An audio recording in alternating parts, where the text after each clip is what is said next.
የምንማማርበት ርዕስ አልፋና ኦሜጋ በሚል ርዕስ ነው። እስኪ በሉ ሁላችሁ ድገሙ። ሶስተኛ አልፋና ኦሜጋ። ራእየ ዮሐንስ ምዕራፍ 1 ቁጥር 8 ላይ የምናገኘው ቃል ነው። ምን ማለት ነው ቃሉ? መጀመሪያውና መጨረሻው ወይም ያለና የሚኖር ማለት ነው። ያለና የሚኖር ወይም መጀመሪያውና መጨረሻው። እስኪ አንድ ጊዜ ሁላችሁ መጀመሪያውና መጨረሻው በሉ። ድገሙ ድገሙ። መጀመሪያውና ራዕየ ዮሐንስ ምዕራፍ 1 ቁጥር 8 ይህንን ቃል የተናገረው አነ ውእቱ አልፋ ወኦ፣ አነ ቀዳማዊ ወዳህራዊ፣ አነ ውእቱ እግዚአብሔር ዘኩሎ ይመልክ ዘሃሎ ወይሄሉ ዘመጻ ወካይበ ይመጽእ። እኔ ያለና የሚኖር ያለው የመጣው የሚመጣው ሁሉን የሚገዛ ጌታ ነኝ አለ። ይህንን የተናገረው ራሱ ጌታችን ኢየሱስ ክርስቶስ ነው። ቅዱስ ዮሐንስ ነው የጻፈልን። ቅዱስ ዮሐንስ ጌታችን መድኃኒታችን ኢየሱስ ክርስቶስን በንጽህና የመሰለ ቅዱስ አባት ነው። ፍጹም ንጹሕ ነበረ። ከዚህ በተጨማሪ ደግሞ የጌታችን የመድኃኒታችን የኢየሱስ ክርስቶስ የልብ ወዳጅ ነበረ። እንደምታውቁት የዮሐንስ ወንጌል ምዕራፍ 13 ላይ እንደምታነቡት ቅዱስ ዮሐንስ ወንጌላዊ ከጌታችን ከመድኃኒታችን ከኢየሱስ ክርስቶስ ከደረቱ ተጠግቶ የሚቀመጥ ሰው ነበረ። ደረት አካባቢ ደግሞ ዝቅ ብሎ ምን ትገኛለች? ልብ። ስለዚህ ከየጌታ ደረት ተጠግቶ መቀመጡ የጌታ የልብ ወዳጅ ነው ማለት ነው።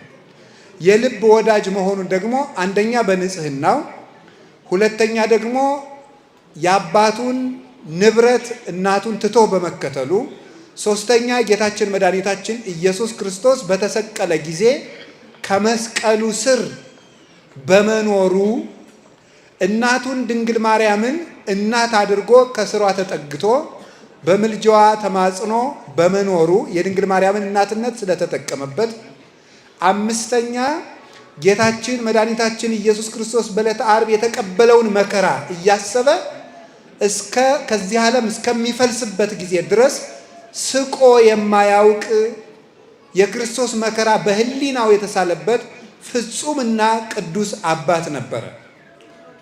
ስለዚህም እግዚአብሔር ከሌሎቹ አባቶች በተለየ የሰማይ ደጅ ከፍቶ የመለኮትን ምስጢር ገልጦለታል። አንድነትን፣ ሶስትነትን አምልቶ አስፍቶ ጽፏል።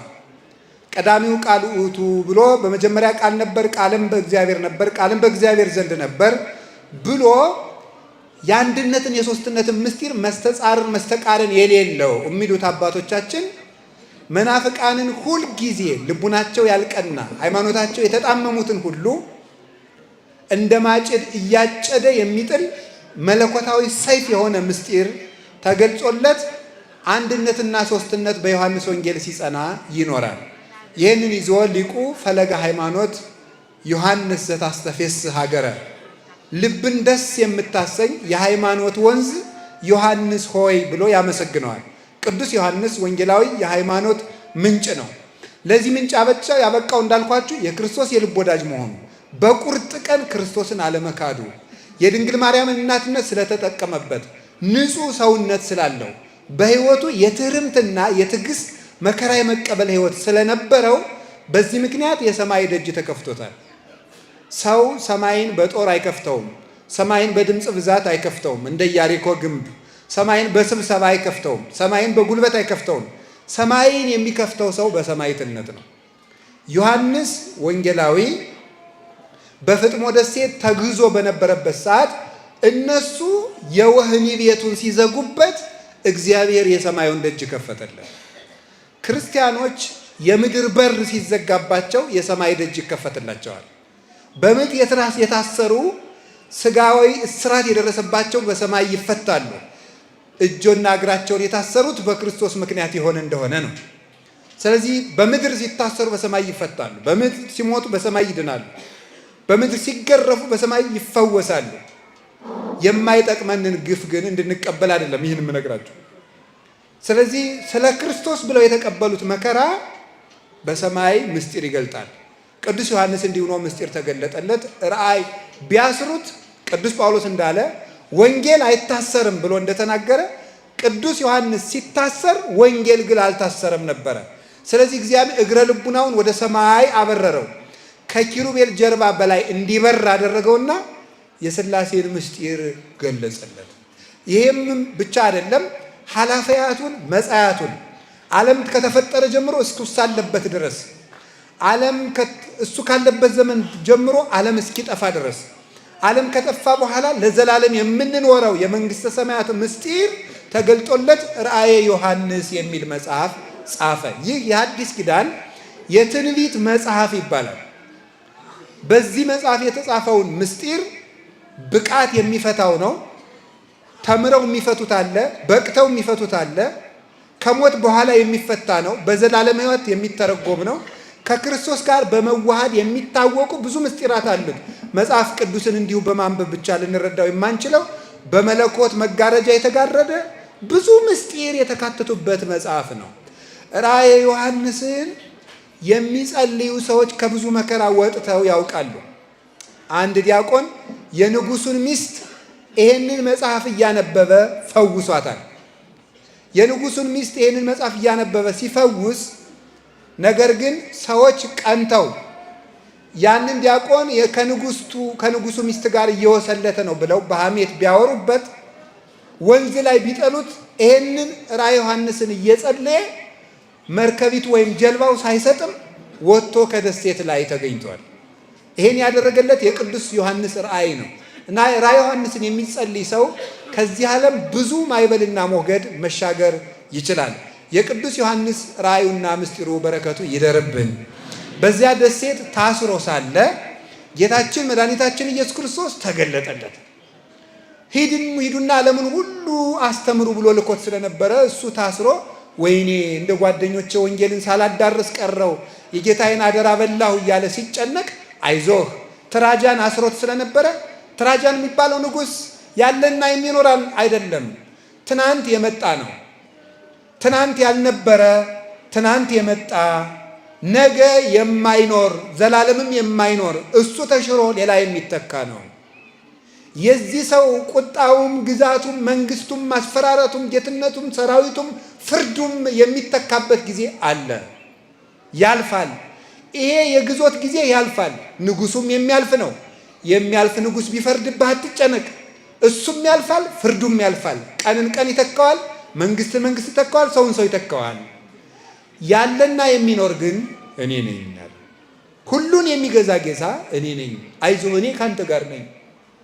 በጊዜ የተወሰነ በቤተ መንግስት የታጠረ እድሜው ህጹረማዊ አጭር የሆነ አንድ ታናሽ ሰው ቢቆጣ አትጨነቅ፣ ለዘላለም የሚኖር እኔ ወድህ የለ እንዴ እያለው ነበረ። ይሄንን ገለጸለት። ያለና የሚኖር እኔ ነው፣ ሞቼም ነበርኩኝ፣ ሁሉን የሚገዛ ጌታ ነኝ አለ። አሁን ልብ በሉ፣ ያለና የሚኖር እኔ ነኝ የሚለውን ቃል የምታገኙት ኦሪት ዘጸአት ምዕራፍ 3 ላይ ታገኙታላችሁ። ኦሪት ዘጸአት ምዕራፍ 3 ላይ እግዚአብሔር ሙሴን ሂድና ህዝቡን ከምን አውጣ ነው ያለው? ከፈርዖን ባርነት አውጣው፣ ከግብፅ አውጣ አለው። ጌታዬ ሄጄ ህዝቡን ከግብፅ ላወጣችሁ ነው ስላቸው ማን ላከ ሲሉኝ ምን ልበላቸው አለ። ያለና የሚኖር ልኮኛል በል አለው። እስቲ ያለና የሚኖር ልኮኛል በል በሉ። ያለና የሚኖር ልኮኛል በል። አነ ውእቱ እግዚአብሔር አምላክከ ቀዳማዊ ወዳህራዊ፣ ቀዳማዊና ዳህራዊ፣ ፊተኛውና ኋለኛው፣ መጀመሪያውና መጨረሻው፣ ያለና የሚኖር የማልለወጥ እኔ አምላክህ ነኝ። የአብርሃም የይስሐቅ የያዕቆብ አምላክ ነኝ። አሁን ጌታችን መድኃኒታችን ኢየሱስ ክርስቶስ ደግሞ ምን አለ? ዮሐንስ ከታሰረበት ፈቶ ያለና የሚኖር እኔ ነኝ አለው። ምን ማለቱ ነው? ቀድሞ እስራኤልን ከባርነት ነፃ ያወጣሁት የትናንትናው አምላክ እኔ ነኝ እያለ ነበረ። ቀድሞ እስራኤልን ከግብፅ ያወጣኋቸው እኔ ነኝ። እስራኤልን ከግብፅ ያወጣኋቸው እኔ ሞቼ ነበር አለ። ሰው ሆኜ ተሰቅዬ ከሲኦል ያወጣኋቸው እኔ ነኝ። ፈርዖን የዲያብሎስ አምሳል ነበረ። ግብፅ የሲኦል አምሳል ነበረች። ሙሴ ደግሞ የኔ ምሳሌ ነበረ። ትናንትና እስራኤልን ከግብፅ ፈልቅቄ እንዳወጣቸው ዛሬም በጽኑ ስልጣኔ ነፍሳትን ከሲኦል ያወጣቸው እኔ ነኝ ማለቱ ነበረ። ሰው የሆነው የሙሴ አምላክ ነው ማለት ነው። ያ ማለት የሞተው የሙሴ አምላክ ነው። እንዲህ ነበር ያላቸው እግዚአብሔር በጸናች ክንድ በጽኒት ወመዝራዕት ልዕልት በጸናች ክንድ ነው ከፈርዖን ማወጣችሁ ብሏቸው ነበር። ያወጣቸውን በጸናች ክንድ ነው። ይሄ የጸና ክንድ ማን ነው? ስልጣን። በአዲስ ኪዳን ሲተረጎምስ ወልድ። ቅዱስ ጳውሎስ አንደኛ ቆሮንቶስ ምዕራፍ 1 ላይ ክርስቶስ የእግዚአብሔር ኃይል ነው ክንዱ ነው ይላል። እስመ ክርስቶስ ኃይለ እግዚአብሔር ውእቱ። በጸናች ክንዱ ከሲኦል ከግብፅ አወጣቸው ተባለ። አሁን ደግሞ ክርስቶስ የመጀመሪያውና የመጨረሻው አልፋና ኦሜጋ ነኝ። ትናንትና እስራኤልን ያወጣው፣ ዛሬ ደግሞ ነፍሳትን ያወጣው፣ አሁን ዛሬ ደግሞ አንተን ከታሰርክበት የማወጣ፣ ወደፊት ደግሞ ይሄንን ዓለም መጥቼ ነፃ የማወጣችሁና በኢየሩሳሌም አጋዚት በመንግስተ ሰማያት የምሰበስባችሁ እኔ ነኝ ማለቱ ነበር። አላችሁ አላችሁ። እግዚአብሔር ከሁላችን ጋር ያለና የሚኖር እኔ ነኝ አለ። ሙሴን እግዚአብሔር ያለና የሚኖር እኔ ነኝ አለ።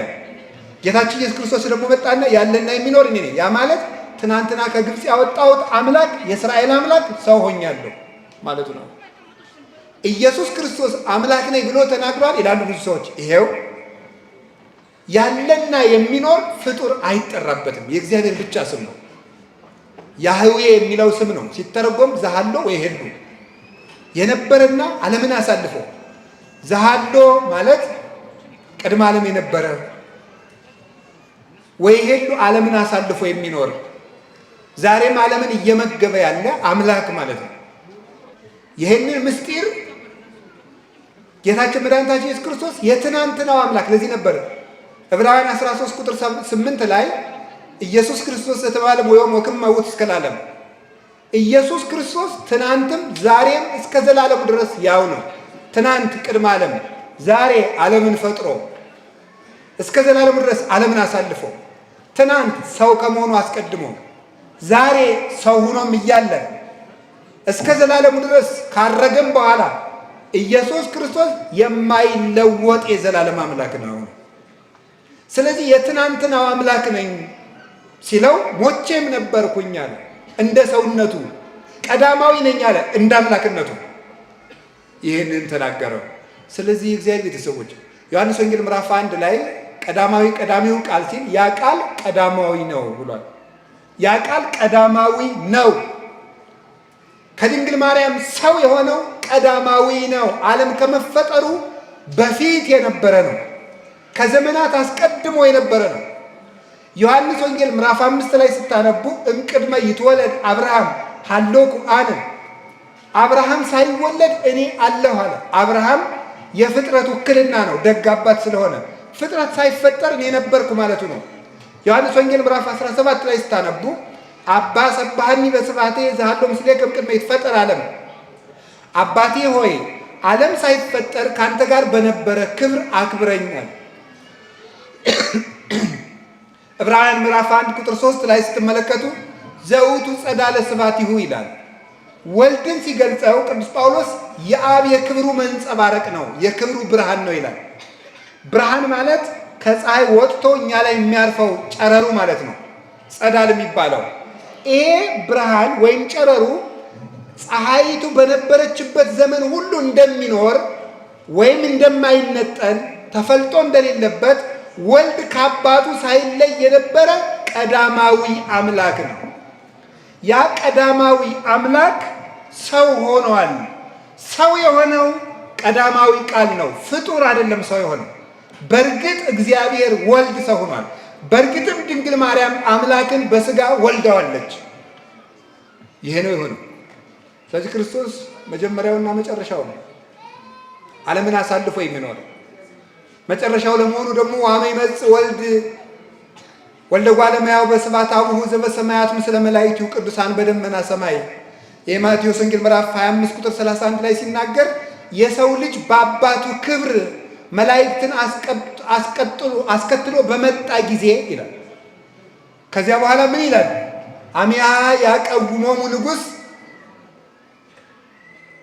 ለአባግ በየማኑ ወለአጣሪ በጸጋሙ፣ በጎችም በቀኝ ፍየሎችም በግራ ያቆማቸዋል።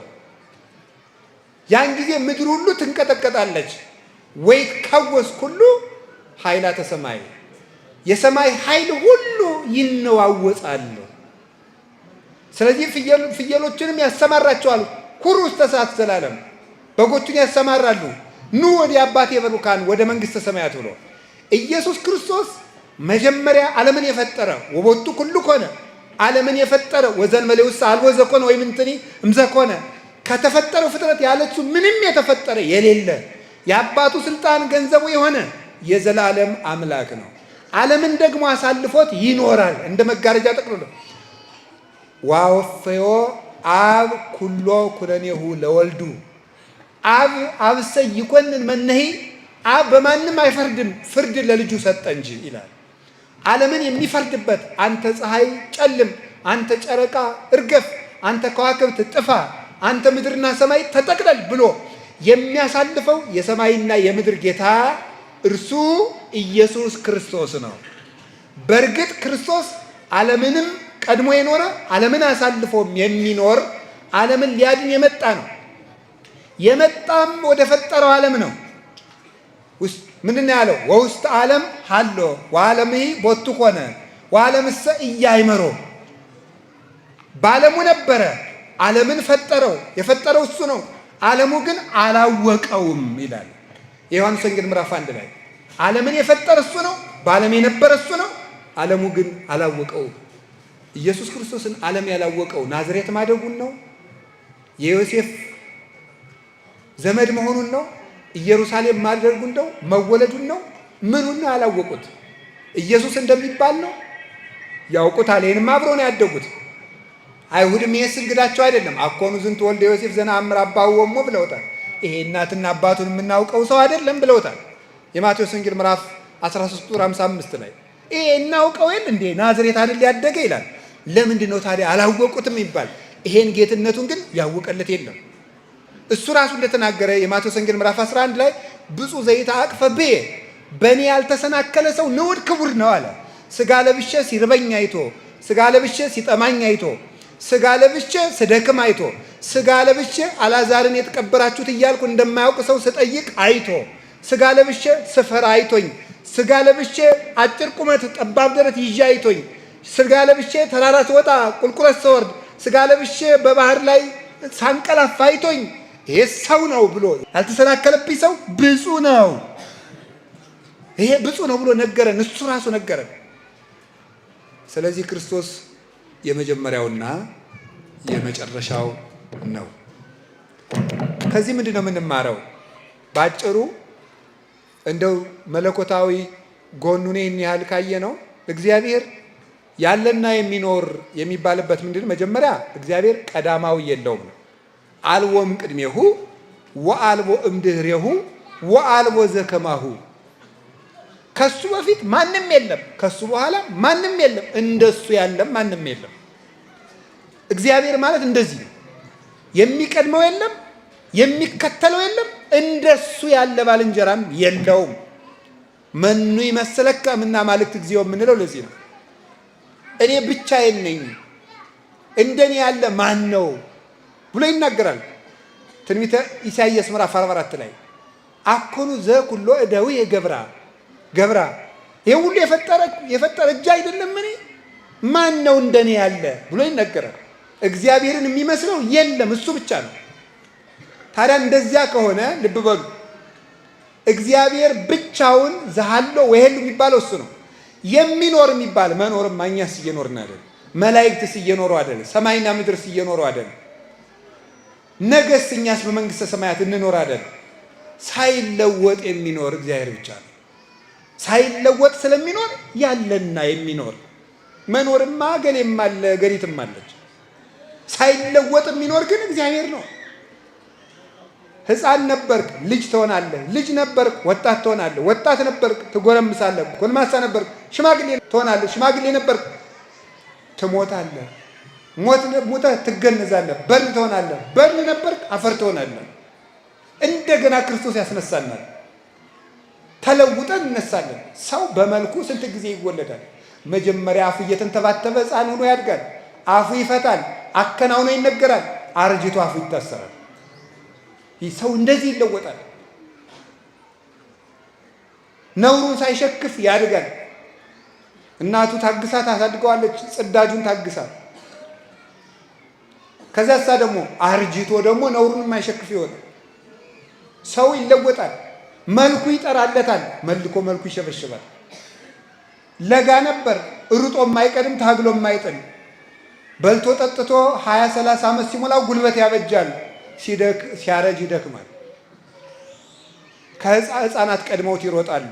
ያየውን ዓለም የማያውቀው ሆኖ ቁጭ ይላል። ሰው ይለወጣል። ባለጸጋው ይደህያል፣ ድሃው ይበለጽጋል። ሊቁ ይረሳል፣ ደንቆሮው ሊቅ ይሆናል። መልከኛው ይረግፋል፣ ሌላው መጥቶ ይተካል። ያጌጠው ጌጡ ይረግፋል፣ ሌላ የሚያጌጥ ይመጣል።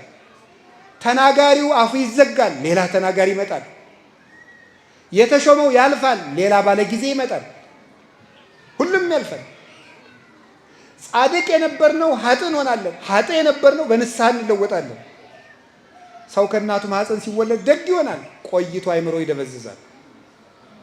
እስመ ህሊናው ለብእሲ ይትወላወል ጊዜ ልደቱ እስከ ዕለተ ሞቱ ይላል ዮሐንስ ዘእስክንድርያ የሚባል ሊቀ ሃይማኖት አበው ምዕራፍ 52 ላይ ሲናገር የሰው ልጅ ከተወለደ ጀምሮ እስከሚሞት ድረስ ህሊናው ሲለወጥ ይኖራል። ሰው ይለወጣል። ለምንድን ነው ከተወለደ ጀምሮ እስከሚሞት ድረስ የምለው? በቀን ስንት ጊዜ እንለወጣለን ወገኖች? በቀን ስንት ጊዜ ነው? ስናስቀድስ ጻድቅ እንሆናለን፣ ስንወጣ ሌላ እንሆናለን። ሁላችንም በቀን ውስጥ 1000 ጊዜ እናቅዳለን፣ 1000 ጊዜ እንለወጣለን፣ 1000 ጊዜ እንበላሻለን፣ መልሰን እንነሳለን፣ መልሰን እንወድቃለን። ያለና የሚኖር ግን እግዚአብሔር ትናንትም ንጹህ ነበር፣ ዛሬም ንጹህ ነው። ትናንትም መሐሪ ነበር፣ ዛሬም መሐሪ ነው። ሰው ያምነከ ሰብሶ በታሴኒ ሎቱ ሰው ስትንከባከቡት ፈገግ ይላል፣ ሲጎልበት ክምር የፈጀ ዝንጀሮ ይመስል። ሰው እንደዚህ ነው። ወቅት ይለውጠዋል፣ ጊዜ ይለውጠዋል፣ ማጣት ይለውጠዋል፣ ማግኘት ይለውጠዋል። ሰው ባየበት ይዘንባል፣ ባየበት ይፈሳል፣ ባጣበት ይደበቃል። ሰው እንደዚህ ነው። ወዳጅነቱን ይለውጣል፣ ፍቅሩን ይለውጣል፣ ቃል ኪዳን ይለውጣል፣ መሐላውን ይለውጣል፣ ጉልበቱ ይለውጣል፣ ሁሉ ይለውጣል። እግዚአብሔር ግን እንደ ትናንት ነው አለ። ረክሰን ስንመጣ በንጹህ እጆቹ የሚጠብቀን፣ ፊቱ የማይከፋ ቤቱ የማይዘጋ፣ የምሕረት እጁ የማይታጠፍ ሰጥቶ የማይጎልበት፣ ሰው በቃኝ የማይል የማይጸየፍ እንደ ትናንት ነው የሚኖር ያለና የሚኖር እግዚአብሔር ነው። ደስ ይለኛል ይህን ሳስበው። እናንተ ደስ አይላችሁ? ስንቱ ንጉሥ አልፏል፣ ስንቱ ባለጸጋ አልፏል። እማያልፍ አባት አለን። የምንወደው አባታችን የየ ብለን አልቅሰን እንቀብረዋለን።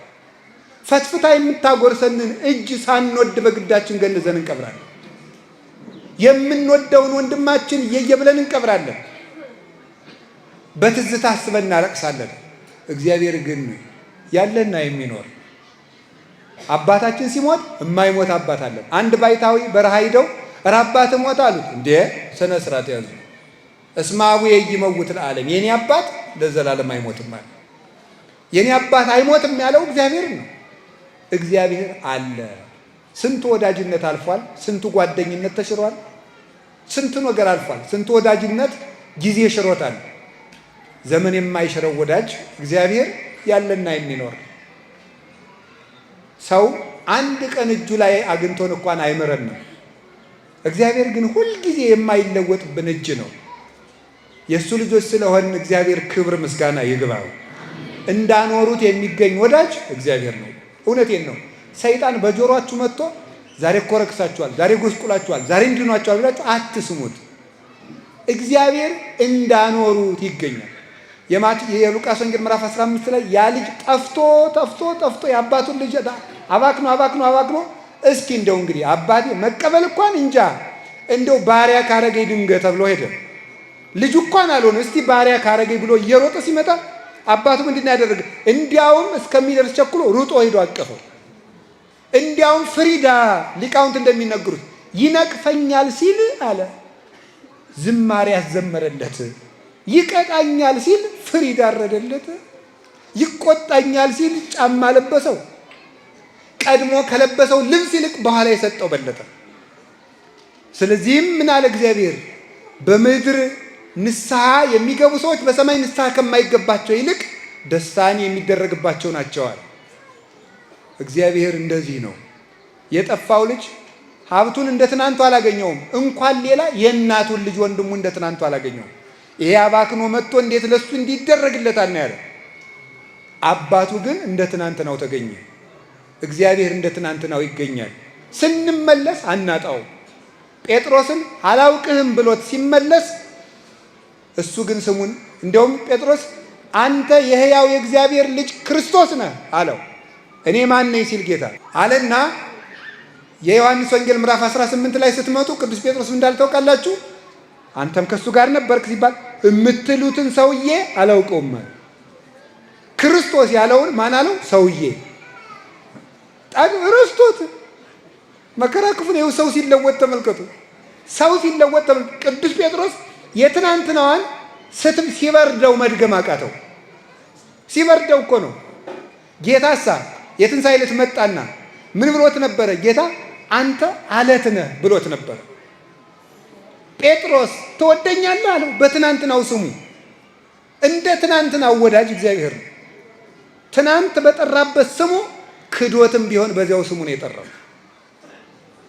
እሱ ያለና የሚኖር ነው። ወዳጅነቱም አይለወጥ። እንደሱ ያለ ወዳጅ የት ይገኛል? እንደ እግዚአብሔር ያለና የሚኖር እግዚአብሔር ነው። ሁሉ ያልፋል። ሁሉን ስናጣ መጨረሻ ላይ የሚቀረን እግዚአብሔር ነው።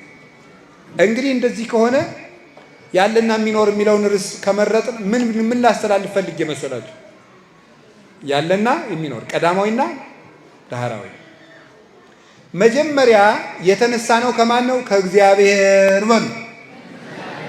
ስለዚህ ከሁሉ ነገር ከምድርም ከሰማይም ከመላክም ከሰውም ከዚህ ሁሉ መጀመሪያ ማን ነው? እስኪ ነገሩኝ። ቀዳማዊ ማን ነው? አቤት እግዚአብሔር። ከሁሉ ቀዳማዊ ማን ነው? አንድ ይበሉ ሁላችሁ። ማን ነው? በጣም ጥሩ። ከሁሉ ቀዳማዊ ማን ነው? ከሁሉ ቀዳማዊ እግዚአብሔር ከሆነ በየትኛውም ጊዜ ከሁሉ ሊቀድምብን የሚገባ ማን ነው? ተናገሩ እንጂ። እግዚአብሔር ነው። ከሁሉ በላይ ሊቀድምብን የሚገባው እግዚአብሔር ነው።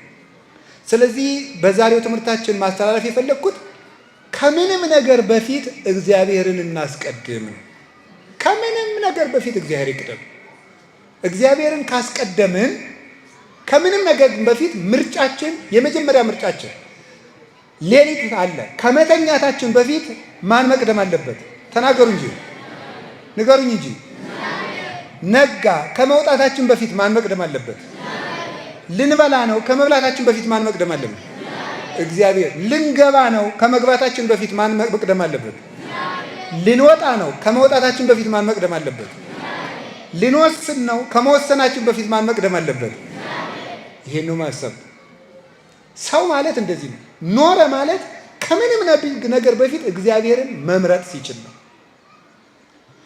ለዚህ ማስረጃ የሚሆኑ 1 2 3 ጥቅሶችን ልናገር። የመጀመሪያው እግዚአብሔር የመጀመሪያ ለመሆኑ በኦሪት ዘጸአት ምዕራፍ 13 ቁጥር 1 ላይ ምንድን ነው የሚለው?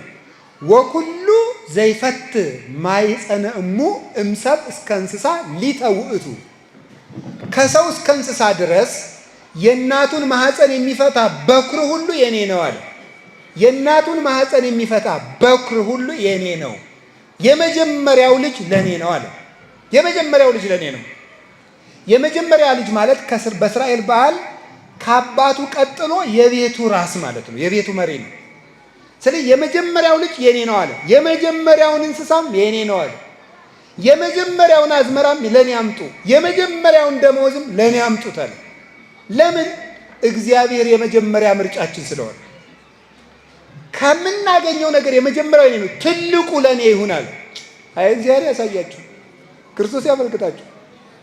እግዚአብሔር ትልቁ ነገራችሁ ለኔ ይሁን ብሎ 24 ሰዓት ለሰጠ እግዚአብሔር ግን 1 ሰዓት ለጸሎት የሚሰጠው የለም። ለእግዚአብሔር ማለት መጀመሪያ ውድ ነገራችሁን ለኔ ስጡኝ ነው። ውድ ነገራችሁ አሁን እንገራችሁ፣ አንድ ሰው የመጀመሪያ ደመወዙን ለእግዚአብሔር መስጠት አለበት። የመጀመሪያ ነገሩን ሁሉ ይሄ በኩር የሚለው አባቶቻችን እንደሚነግሩ ልብ ነው ይላሉ። የበኩር ልጃችሁን ስጡኝ ማለት በኩር ማለት ትልቅ ነው። ከህዋሳት ወይም ከሰውነት አካላት ደግሞ ትልቁ ማለት ልብ ነው። ስለዚህ ምን ማለት ልባችሁን ለኔ ስጡኝ ነው። መጀመሪያ ልባችሁን ለኔ ስጡኝ። እግዚአብሔር በጣም የምናከብረውን ነገር ለሱ እንድንሰጠው ይስሐቅን እግዚአብሔር አብርሃምን ምን ነው የምትወደውን ልጅህን ለኔ ረድልኝ ነው። ይሄ ማለት ምን ማለት በጣም የምትወዱትን ነገር ለኔ ስጡኝ። እግዚአብሔር የሚፈልገው እሱ ነው። አሁን የመንፈቀ ሌሊት ጸሎት በጣም ውድ ነው። ለምንድን ነው ጸልዩ የሚለው? ማለት መንፈቀ ሌሊት ሰው እንቅልፍ የሚወድበት ሰዓት ነው። የምንወደውን ነገር ለእግዚአብሔር በመሰዋት እግዚአብሔርን እንደምንወደው የምናረጋግጠው በዚህ ነው። ይሄ ነው መጀመሪያ የበኩር ልጃችሁ ለኔ ስጡኝ። ኦሪት ዘጸአት ምዕራፍ 20 ቁጥር 1 ጀምሮ እስከ 3 ድረስ ስትመለከቱ እንዲህ የሚል ቃል ደግሞ ታገኛላችሁ። እግዚአብሔር 10 ትእዛዝ ሲሰራ የመጀመሪያዎቹ ለማን የተሰጡ ናቸው? ለሱ። ከኔ በቀር ሌላ አምላክ አታምልክ። የመጀመሪያው ከኔ በቀር ሌላ አምላክ አታምልክ። የፈጣሪ የእግዚአብሔርን ሰንበት አክብር። 2 ሶስተኛስ ምን አለ? የአምላክህን ስም በከንቱ አትጥራ። አያችሁ፣ ከህግም የመጀመሪያው ለሱ አስቀድሞ። 4ተኛ የሚመጣ እናት አባትህን አክብር ነው። መጀመሪያ ከእናት አባት በላይ ቅድሚያ የሚሰጠው እግዚአብሔር ነው። እግዚአብሔር ቅድሚያ ይሰጠኝ አለ። ስትወልዱም ቅድሚያ ለኔ ስጡኝ፣ ስትዘሩም ቅድሚያ ለኔ ስጡኝ። ህግም መጀመሪያ እኔን እያያችሁ አክብሩ። መጀመሪያ እኔ ልከበር አለ እግዚአብሔር። ሌላው ሁሉ ትርፍ ነው። መጀመሪያ እኔን አክብሩኝ። የማቴዎስ ወንጌል ምዕራፍ 6 ላይ ስታነቡ ቁጥር 10 ላይ ስንጸልይ አባታችን ሆይ በሉ እስኪ ሁላችሁ በሉ አባታችን ሆይ በሉ እሺ። በሰማይ የምትኖር ስምህ ይቀደስ። ቀጥሉ መንግስት ትምጣ። መንግስት ትምጣ ፈቃድህ በሰማይ እንደሆነች እንዲሁም። ከዚያ ምን ይቀጥላል? አየው የዕለት እንጀራ መቼ ነው? ኋላ ነው። የሚቀድመው ማን ነው? እስቲ እግዚአብሔር በሉ። ከዕለት እንጀራ ማን ይቀድማል? እግዚአብሔር ይቀድማል። እያንዳንዳችሁና እያንዳንዳችን ቢሮ ሲተዱ ስራ አይደል እያላችሁ ነው የምትሮጡት። እግዚአብሔርን በየቀኑ መታሰብ የለበትም ወይ? አለበት። ከስራ በፊት፣ ከዕለት እንጀራ በፊት፣ ከቢሮ በፊት፣ ከቀን ስራ በፊት፣ ከምንም ቁፋሮ በፊት፣ ከአትክልትም ቢሆን ከጽፈትም ከድጉሰትም በፊት፣ ከዕለት እንጀራችን በፊት እግዚአብሔር ይቀድማል። ከእንጀራ እግዚአብሔር ይቀድማል። በቤተ ክህነትም በቤተ መንግስትም እግዚአብሔር ከእንጀራ ይልቅ ክብር ሊሰጠው ይገባል። እንጀራ ሲያልፍ የሚቀረን እግዚአብሔር ነው። እሱም ብሏል የዮሐንስ ወንጌል ምዕራፍ 6 ቁጥር 25 ላይ ሲናገር ተገበሩን ከሳኮ ለመብል ኃላፊ አላ ለመብል ዘይነብር ለሕይወት ዘላለም ዘይወክሙ ወልደ እጓለ እመሕያው። ለሚጠፋ መብል አትድከሙ፣ የሰው ልጅ ለሚሰጣችሁ የዘላለም ሕይወትን ለሚያድል ለሕይወት እንጀራ ድከሙ እንጂ ብሏል። ከእንጀራ እግዚአብሔር ይቀድማል። በሉላችሁ አቤት። ከእንጀራ በገንዘብ ሰው የምትሸጡ፣ በገንዘብ ድሃ የምታስለቅሱ፣ ሰው ሽጣችሁ ሀብት የምታከማችሁ፣ በሰው ደም ቤት የምትሰሩ ሁሉ በመምህር አምላክ ከእንጀራ እግዚአብሔር ይቀድማል። እግዚአብሔርን እዩት። ይሄ እንጀራ እንቆ ይገላችኋል። ካልሆነም ወይ ሀድጉ ለባይድ ብዕሎሙ ለማያውቁት ገንዘባቸውን ያጠራቅማሉ እንዳለ የሌባን ገንዘብ ሌባ ይበላዋል፣ የአመፀኛን ገንዘብ አመፀኛ ይበላዋል። በአመፅ ብታጠራቅሙት አመፀኛ ይወርሳችኋል። እናንተ ግን ከለፋችሁበት አንዳች አትቀምሱም። አንተ ሰነፍ በዚህች ሌሊት ነፍስን ከስጋው ለይቶ ይወስደዋል ብሎ እንደተናገረ ከእንጀራ እግዚአብሔር ይቀድማል። ከቃሉ ጋር ናችሁ? ከቃሉ ጋር ናችሁ? ከዚያስ ምን አለ?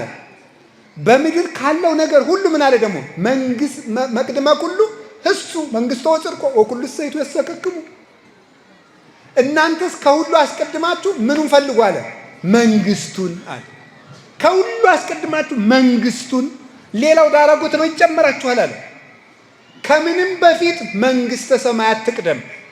እግዚአብሔራዊ ነገር መጀመሪያ ይሁን፣ ሌላው ሁለተኛ ይሁን። ይሄን ያደረግን እንደሆነ እግዚአብሔር እንደምንወደው እናውቃለን። ስለዚህ ከእንጀራችን ይልቅ እግዚአብሔርን፣ ከልብሳችን ይልቅ እግዚአብሔርን እንዴ ወመንተዝ እብለክሙ ኢትተክዙ እንዘ ትብሉ ምንተ ንበል ወምንተ ንሰቲ ወምንተ ንትከደን ወዘንተሳ ይዛ በምድር ዛፋ ያሐስስዎ። እናንተ ግን ምን እንበላለን፣ ምን እንጠጣለን፣ ምን እንለብሳለን እያላችሁ አትጨነቁ። ይሄንማ ከእግዚአብሔር አፋ ያሉ አሕዛብስ ይፈልጉት የለምን? አንተ ሙሰ መቅድመ ኩሉ እሱ መንግስቶ ጽድቆ። እናንተ ግን አስቀድማችሁ መንግስቱንና ጽድቁን ፈልጉ። መጀመሪያ መንግስተ ሰማያት። አሁን እኛ ምንድን ነው የምናደርገው? ምእመናን ስራዬን ሰራርቼ አንደኛዬን ንስሐ እገባለሁ አይደለም። መጀመሪያ መንግስተ ሰማያት፣ ኋላ ስራ። ቀጥሎስ ከእናት አባት ይልቅ እግዚአብሔር መከበር አለበት። ዘያፈቅር አባሁ ወእሞ ወገራይቶ ወለቶ፣ አባቱን እናቱን ወንድ ልጁን ሴት ልጁን እርሻውን ከኔ ይልቅ የሚወድ የኔ ሊሆን አይችልም።